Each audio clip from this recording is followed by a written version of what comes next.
कि भगवान कृष्ण की समग्र चेतना को केवल इस रूप में न देखो कि वो प्रेमी थे बस। नहीं, श्री कृष्ण नायक हैं, और वह केवल नायक नहीं है, वो महानायक हैं। उनकी संपूर्ण लीला, दुनिया भर के राजनीतिक पंडित चाणक्य को जानते हैं, और कहीं बात आती है तो कहते हैं वो चाणक्य हैं। चाणक्य माने बस राजनीति के वो शिखर पर बैठे होंगे, लेकिन नहीं, भगवान श्री कृष्ण के ऊपर भी दुनिया के पंडित शोध करें, श्री कृष्ण से बड़ा कोई राजनीतिज्ञ नहीं हुआ है। वो क्या नहीं है उनके पास।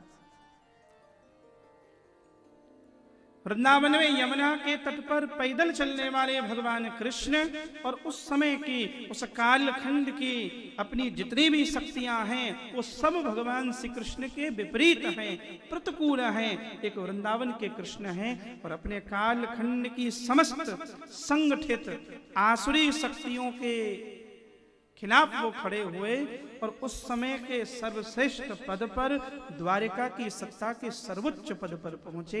दुनिया के पंडित शोध करें, वृंदावन में नग्न पैर चलने वाले कृष्ण उस समय के ऐसे पद पर पहुंचे कि द्वारिका में चलते हैं तो चप्पल भी सोने की पहनते हैं। शून्य से शिखर की यात्रा है, पुरुषार्थ के पर्याय हैं श्री कृष्ण।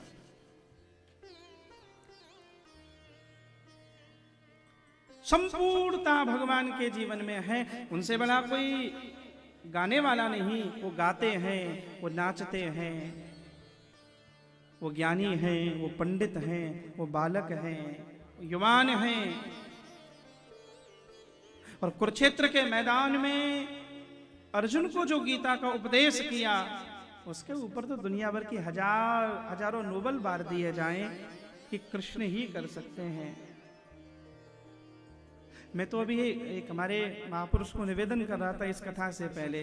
मैंने कहा भगवान, एक कल्पना कर रहा हूं मैं, और आप भी थोड़ा कल्पना करो। किसी जगह लड़ने की तैयारी हो, समय हो गया, युद्ध होगा, इधर हजारों लोग खड़े हैं, उधर हजारों लोग खड़े हैं, और बीच में श्री कृष्ण खड़े हैं। अर्जुन ने कहा मैं युद्ध नहीं कर सकता, और भगवान वहां पर खड़े हो गए, और भगवान ने अर्जुन को फिर क्षुद्रम हृदय दौर्बल्यम त्यक्तोतिष्ठ परम तपः, अर्जुन को उपदेश देना प्रारंभ किया कि अर्जुन, हृदय की दौर्बल्यता का त्याग कर, तेरी दौर्बल्यता, तेरी निराशा, तेरी कुंठा तेरा मार्ग रोक रही है। अब कहीं लड़ाई होने वाली हो, 2, 4, 5 मिनट तक तो कोई कहेंगे बात कर लो, कोई बात नहीं। ये महानायक घंटों तक बोलता रहा। तो मैं एक संत को कह रहा था, भगवान मुझे बस इतना पूछना है कि भगवान जब अर्जुन को उपदेश कर रहे थे तो पांडव पक्ष के जो लोग हैं उन्हें तो सुनना ही है, क्योंकि श्री कृष्ण के अनुयायी हैं।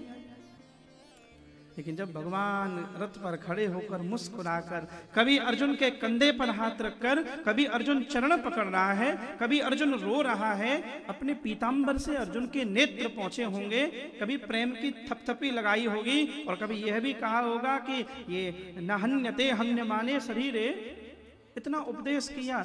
तो मैंने कहा मेरी कल्पना कभी कभी करता हूं, कौरव क्या सोच रहे होंगे। घंटों तक वो पवित्र औरा स्तंभित कर दिया होगा सबको।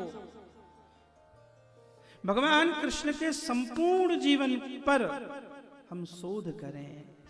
कोई ज्ञानी नहीं उनके जैसा, कोई योगी नहीं उनके जैसा। वो योगी नहीं है, वो योगेश्वर है।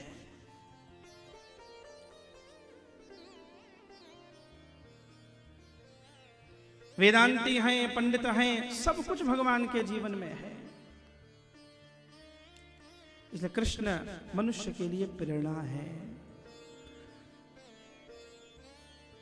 और जीवन की तमाम प्रतिकूलताओं के बीच में, जीवन की तमाम विद्रूपताओं के बीच में जो मुस्कुरा सकता है, जो प्रेम की बंसी बजा सकता है, वो कृष्ण हो सकता है।